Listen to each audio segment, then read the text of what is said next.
Growth అదేదో అచ్చెన్నాయుడు లేకపోతే తమరో తయారు చేసింది కాదు. కేంద్ర ప్రభుత్వం ప్రతి దాని మీద గ్రోత్ తయారు చేస్తుంది. అగ్రికల్చర్ అండ్ గ్రోత్ అధ్యక్ష 2014-15 14.92% అగ్రికల్చర్ గ్రోత్ అధ్యక్ష ఆంధ్రప్రదేశ్. 2015-16 అధ్యక్ష 16.85 అధ్యక్ష.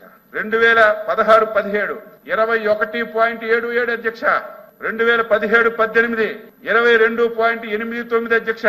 2018-19 చివరిలో వీళ్ళు వచ్చారు 6.72 తగ్గిపోయింది అధ్యక్ష. మీరు వ్యవసాయాన్ని ఉద్ధరిస్తే 22.89 ఉన్నటువంటి వ్యవసాయ గ్రోత్ 6.7% తగ్గిపోయింది అధ్యక్ష. 2023-24 అధ్యక్ష వాళ్ళ మహానుభావుల చేతుల నుంచి మేము అధికారం తీసుకున్నప్పటికీ వ్యవసాయంలో గ్రోత్ 3.49% తగ్గింది. ఇదే నేను రాసిన లెక్కలా లేకపోతే పంపిస్తాను చదువుకోండి.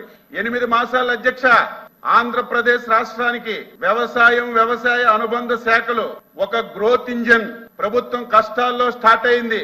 గ్రోత్ పెరగాలంటే ఫస్ట్ వ్యవసాయం మీద ఉందని ముఖ్యమంత్రి గారి నాయకత్వంలో ఎన్డీఏ ప్రభుత్వం దృష్టి పెట్టి వీళ్ళు 3.49%తో గ్రోత్ మాకిస్తే మొన్న 15.86% గ్రోత్ తీసుకెళ్లాం అధ్యక్ష.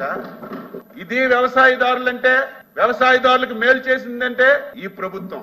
నేను మళ్ళీ చెప్తున్నాను, ఎన్డీఏ ప్రభుత్వం చంద్రబాబు నాయకత్వంలో మళ్ళీ ప్రతి ఒక్కరూ వ్యవసాయమే మేలు అని చెప్పి ప్రతి ఒక్కరూ వ్యవసాయం చేసే విధంగా ప్రయత్నాలు చేస్తున్నాం.